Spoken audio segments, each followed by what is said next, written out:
Well, welcome to another edition of the Technology and Things podcast. Hello, Jeffrey. Hello, Paul. It's good to be with you again.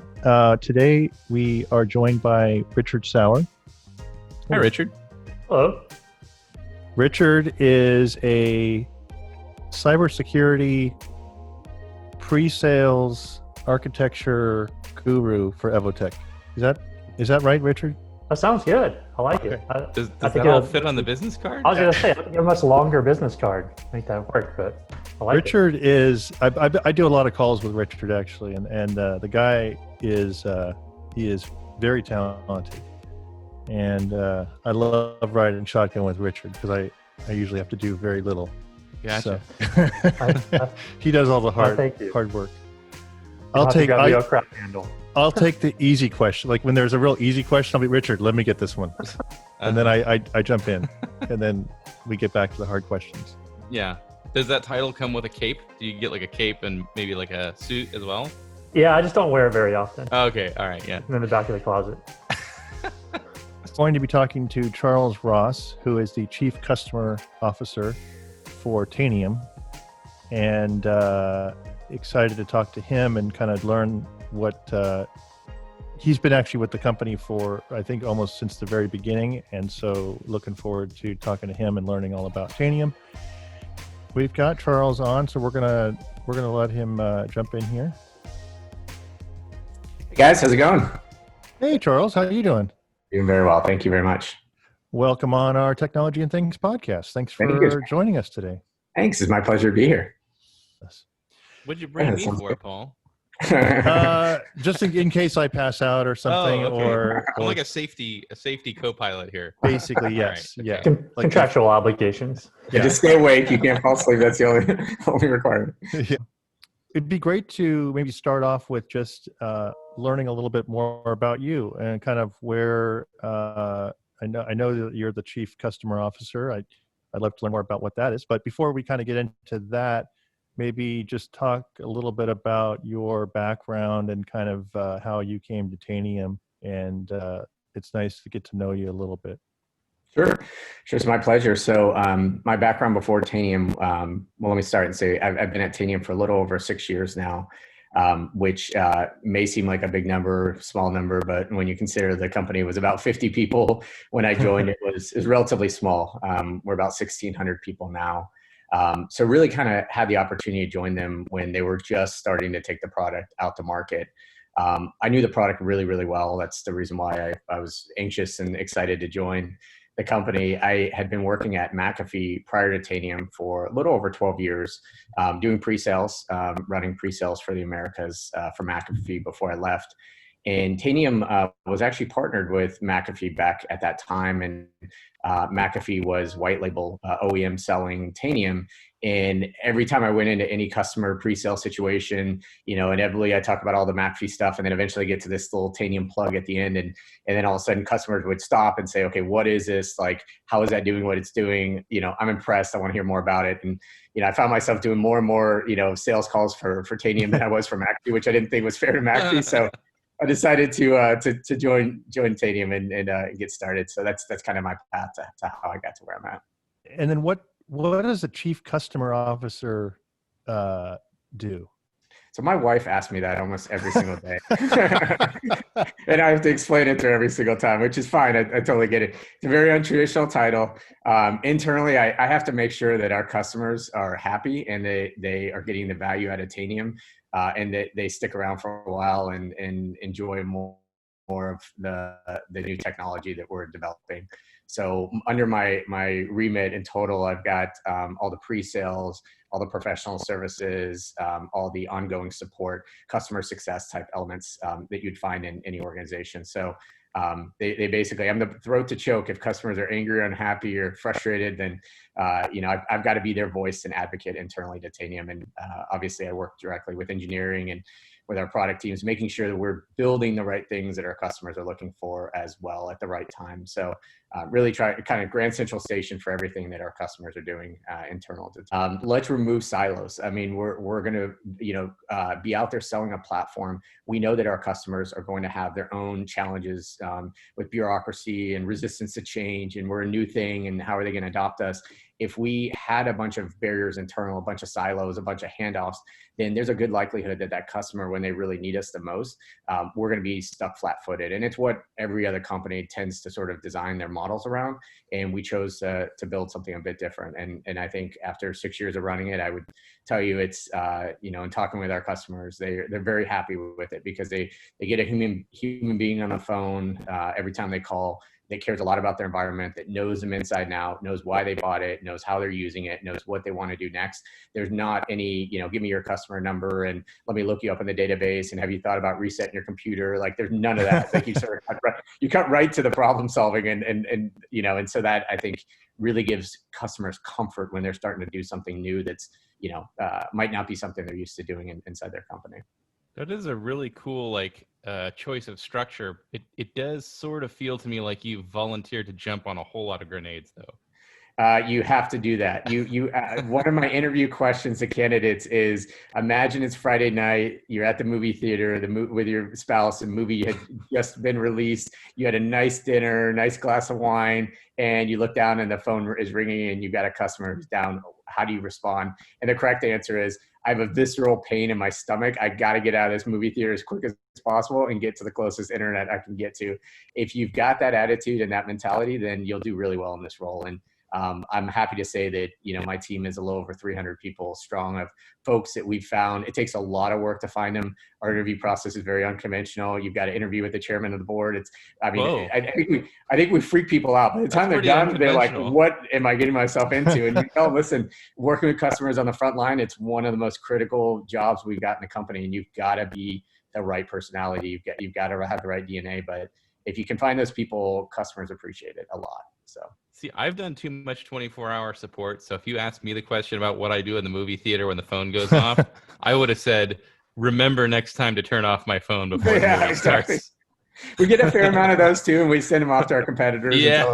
You'd be great over there. I'm not ideal Tanium material. Don't say that to the chairman of the board, Jeffrey. Yeah. Or maybe I need a different job title. It could be in the support. Yeah. Oh man. I can't believe you have people interview with your chairman of the board. That's pretty cool. Like, how does that go? I mean, I think people are scared to death until they recognize that he's a very, very decent human being, very friendly, very, very outgoing, and really at that point, it's about setting the cultural tone for them about what it is that we're looking for and expecting. And if you can get that right even before they join, I'm a big culture fan of really everywhere from the first time you talk to someone to when they're in the company operating. You're exuding your culture to them and what you're expecting out of them. It's not, the values aren't what you put on your posters and your successory stuff and things like that. It's about like how you live and how you operate. And that meeting in particular is a real defining moment of like, listen, we're going to put you out there and you're going to be in front of some really important customers. We need you to really, really be empathetic to what they're going through. The challenges they have are real. We spent a long time building this technology. In fact, most people don't know Tanium's 13 years old. I mean, the company itself was already, halfway through its existence by the time I joined them. I was kind of late to the game in some respects, but they were working on pioneering this communication technology for so long with no real idea of whether or not this thing had use cases or merit. It was just, can we get agent to server communication sped up in a way that it could scale and be able to do things in a way that had never been done? And so once we got to the point of like, the technology works, it's robust. Now let's put all our strength behind making sure customers, get great value out of that. So yeah, getting to that meeting with the chairman is I think by the time a candidate gets the scarlet letter, they're first like, what is Tanium? Who is this? Why did you pick me? Because we don't look for traditional people. There's no job description or role that sort of translates into what makes a TAM. But by the time we find people we think are good candidates, by the time they get to the end of the process, which does take some time, I think they have learned a lot about Tanium and what what the expectations are. It's something we were talking about a little bit earlier around the continuity from pre-sales to post-sales implementation to ongoing support and maintenance is key to success. Clients aren't wanting to have to explain their goals to the pre-sales team and then re-explain their goals to the implementation team and then re-explain their goals to the customer support team, right? They're on a long journey and they need everyone to kind of be in lockstep in order for them to get to that journey. So that's great to hear that you guys have broken down those silos, because a lot of other companies, those are issues. Yeah. I appreciate you recognizing that. That's exactly the problem statement we were going after. Honestly, we were very fortunate. We had a blank palette. We could have done and chose whichever kinds of models we wanted to do. And then the test was really, how did those models scale over time and how do you evolve them? And that takes a lot of effort. I mean, that honestly is what keeps me busy a lot of the time and up at night and things like that, is keeping that customer focus as you're growing and as these roles are getting more specialized over time, making sure we still have that touch and that uniqueness experience. And that's, if you go talk to any Tanium customer, you're going to hear two things. One, really, really powerful technology. Two, oh my gosh, I've had a customer tell me, like, you guys care about my environment more than anyone else on my team, even the ones that I reward every year for being, top performer. And my response is, great, that's what we're doing. He's like, no, that's not great. I paid them to do that. The reality is they're paying us for software, so we're definitely in the equation with them. So that's a great thing to hear, I'm sure, when you hear that from them. You mentioned the agent. So one of the things that I remember was that a lot of times these things were, you had to have. You talked about kind of what do you have. Then it's like the asset management piece, and then, looking at vulnerabilities and all these different things. And so you'd end up with, 2, 3, 4 agents on a machine.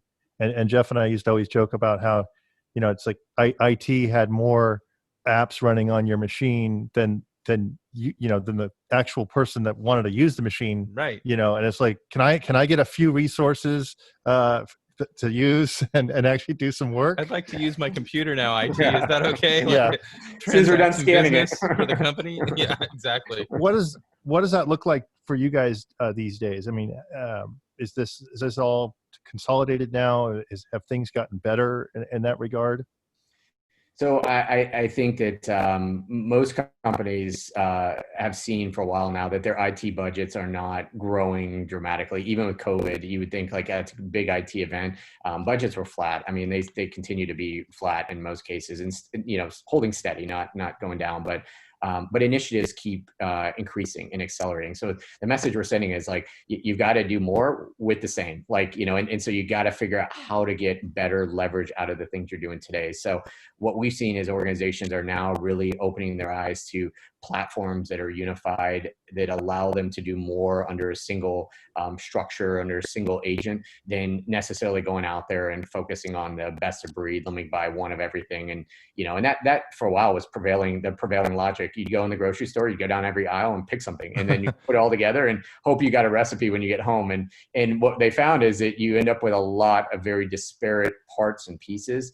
And you really don't have as much power as you think you have. You've got a lot of things doing things, but when you look at the cumulative result, you're not really getting better. You're in fact getting worse in a lot of cases. And so what we've been very big proponents of is that we've got to increase the amount of agency that we're giving organizations to their endpoints. That's where we're really focused. You've got to have unfettered access and authority over that endpoint at any given time. You don't know what tomorrow is going to bring. You don't know what an hour is going to bring. You don't know what you're going to need to do next. It may be patching. It may be you've got a threat internal. Maybe you just want to understand a performance issue.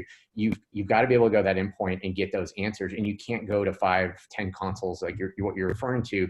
And the reality is most of those vendors only get partially the way deployed. I mean, that's something most companies will. No one's going to show you their report card on how deployed they are, because most companies are like, hey, 75% deployed of this thing, we're rocking, we're doing great. I've got 3 boys. If any of them came home with 75% across the board on their report card, I wouldn't say, hey, great, you guys are doing awesome. Keep up the good work. So we've accepted mediocrity as a way of living. and it's not okay. It's not successful. And so I think organizations are starting to really open their eyes to consolidation of agents, rationalization of what they've got, like reducing the redundancy, because that's the other thing is a lot of these tools, are start with one thing and then they morph into other things, and then they start overlapping each other in these highly competitive spaces. When one vendor does something, everyone else wants to play ball, and so before you know it, you've got 5 tools that could all do the same thing, and the reality is none of them are really doing all that effectively. So not to mention the operational overhead and impact. I mean, your data centers are getting full of all these management servers and databases and all the associated architecture you need just to get the thing up and running. People don't have time anymore. And so I think we're seeing a vast consolidation, a vast rationalization. You mentioned 4 agents. That's actually a pretty good environment. Most of the ones we walk into are like 25 to 50, and they love bragging about it. I've got 50 agents on my endpoint. And I'm like, what are you doing? Whoa! That's not good. Do your users like that? Have they, do you get help desk calls around that? That sounds like you're probably slowing the system down to a halt. And that's what's happening. Well, you would see people would end up getting another machine that's like off the grid, if you will. So it's like, oh, this is my work machine. I'm holding up my machine for everybody on the podcast. But it's like, this is my work machine. I don't use this. I've got this other Mac that I bought or something. I'm using this because this one's like too slow. Yeah. Yeah. They just business people will work around the system. Very much so. Very much so. They just will, because like they have to get their job done, and they're just like, I'm not dealing with it. And this too, when your system runs slow, it's the first thing everyone goes to. It's got to be my security software. Disable that thing. You disable it immediately, and you're thinking to yourself like if my house is out of order, the first thing I'm not thinking about is like, let's remove all the security around the house. like hopefully that'll fix it. And then a lot of times they forget to even turn it back on. So you're running. I mean, you're right. People love of least resistance. Like people are going to find a way to get their jobs done. And if you put barriers in their way, they're going to find a way around them. And some of those barriers you're trying to do good, but it becomes overwhelming at the end of the day. Other day I was driving, my check engine light came on, and my first thought was just whip that seatbelt right off. Exactly. Exactly. That's just the problem. Yep. Get the airbags out of it. So Charles, historically, I've seen, IT departments and security departments tend to be siloed, but today more and more IT departments are in charge of operationalizing security controls. So I'm curious about your thoughts on that evolution, kind of where you think it's going and how it would affect companies like Tanium that's already straddling that fence between IT and security. Yeah. So I don't know that people all understand, and you raise an extremely good point, the animosity that has built up in a lot of companies between security and operations. And operations, are the folks that have been there for a long time and have really built the infrastructure in the back end of the organization. Security, it's relatively newer to the party, but those teams traditionally don't like each other. They don't talk. They sit on different floors. They're in different campuses. It's like, and the reality is you look at that and you're like, you can't do security without good operations. I mean, that was a fundamental tenet that we were very much a proponent of in building Tanium is if you're not you can't secure what you can't manage. You can't manage what you don't know about. And yet we're still worried about all these like advanced attacks, and we don't even know how many assets we have. And no one feels comfortable that they've got a single point of truth in the environment. So you sort of need both teams to be working really, really closely together. But you look at the tools that they're given, and those tools are so designed for one market or another market without a lot of overlap. And when when security tools do try to get fancy and do things on the operational side, they're very mediocre at best. And operations teams look at that and say, listen, the incumbent isn't great, but it's better than that. And so you get a lot of fragmented types of approaches. And for us, our approach was always, we've got to unify the technology in order to unify the teams. If we can unify the teams, then the environment's going to be better as a result of that. If you know how many assets you have and you know where they're at and you know what state they're in, you've given a security team one of the biggest gifts they could possibly ever give. I mean, you've given them basically the denominators of the equation. I mean, everything else above that, the numerator is all use cases, right? The denominator is like, what do I have? What's my environment look like? And I've had some prospective customers tell me, listen, because I always ask, I'm like, so, what are we dealing with? How many assets? And, some are real bold and like, I've got this many. And then you're like, okay, so, how did you come across that number? Well, it's our best guess. Like we got 10 different numbers, and this is the one I like the best today. Well, that's a number. Some of them say they're flat out honest. So like, it could be 500,000, it could be 700,000. I just don't know. And they say it with such cavalier and, you know, in sincerity, but that's a problem. And that's not their problem. That's a technology problem right there. You know, if I were to say, hey, I think I've got between 5 and 7 kids, I think maybe, I'm not really sure. I'm not sure exactly if any of them are going to school or if they're even alive right now. I'm not really sure what's going on, but you know, you sort of, it sounds goofy when you say it in any other context. I kind of don't know, but it's my job to know.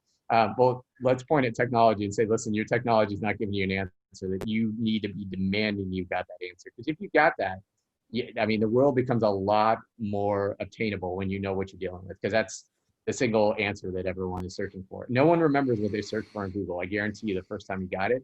I know what everyone searches for in Tanium because I watch them and I watch in their amazement. They type, how many computers do I have? And then that number pops up. And then some of them say, I know it. And then some of them are like, is that right? Because if that is, that's a lot higher than I expected. It's normally on average about 20% higher than what they expected, which to me, I say, listen, you now know about the other 20, let's go do something about it. That 20% you didn't know about, that is an hackers paradise. That is where they're going to play ball. That's exactly where they want. They want you to not know about that 20% for as long as you possibly can. But let's tackle it together. Well, Charles, you know, we just have a little bit of time left. This has been awesome talking to you, and it sounds like I'm very impressed by the culture that you've talked about with Teams. I think that's really, really cool to hear about your hiring practices and the kind of talent that you guys are bringing on. You know, I often think of quotes like Sun Tzu, you know, Art of War, that I turn to a lot. And, you know, he says you can't really rely on the likelihood of the enemy not coming, because they're absolutely coming, but you got to focus on your own readiness to receive them. And I think that all starts at the endpoint. So the future for us is we're an endpoint company. We're going to make that the most powerful part of your equation. We're going to make it be secured. We're going to make it be compliant. And we're also going to make it very easy for you to do your job. We want to take work off people's plates right now. We don't want to add more to it. So to do that, you've got to really think about the architecture of what you're building. You've got to think about how you deliver it. You've got to think about the culture of the company. I mean, there's a lot of points into that kind of end up with the outcomes that you know, that companies will receive. But Tanium is making it easier to get access to Tanium. We've put it in the cloud. We've made it so it's much more contextualized. It's much more intuitive. You open it up and it starts telling you exactly what you need to do today and where you need to be focused, which will allow us to enter into even more markets that we're not into today. So I'm excited about that. I'm excited also about, we're doing a partnership with Salesforce that will be announced actually at their user conference at Dreamforce in November, where you're taking a best of a breed technology on a platform side that's really focused on this customer 360, and they're going to be relying on Tanium to really focus on IT service management and ITOM, and really these advancements where you can take solid information into an existing platform that allows the company to do more with the resources they've got and with the investments that they already have made as well. And so that's the future. I think is really consolidation, rationalization, work with the right companies with the right visions. And then I think it's, you know, the tide goes away and, you know, we find out who's left and, you know, who's really adding value to these organizations. Yeah, no, also first Art of War reference on our podcast. So that was cool. And also, and just, you know, you think about basic hygiene and it kind of really ties back to the pandemic, right? I mean, that's some of this basic hygiene stuff that needs to be done in order to kind of make this thing go away. And you think about it, it ties back to security and everything else. If you're not doing some of the basics, then all the fancy stuff on top doesn't really matter. So doesn't matter at the end of the day. Cool. Charles, thank you so much. Really appreciate you coming on. Richard, thank you for joining us. And Jeffrey, always great to have you. It's been a pleasure. Thank you guys. It's been a pleasure as well. I really appreciate it. And you guys have a great rest of the day. Awesome. See you, Charles. Take care. Bye-bye. See you guys.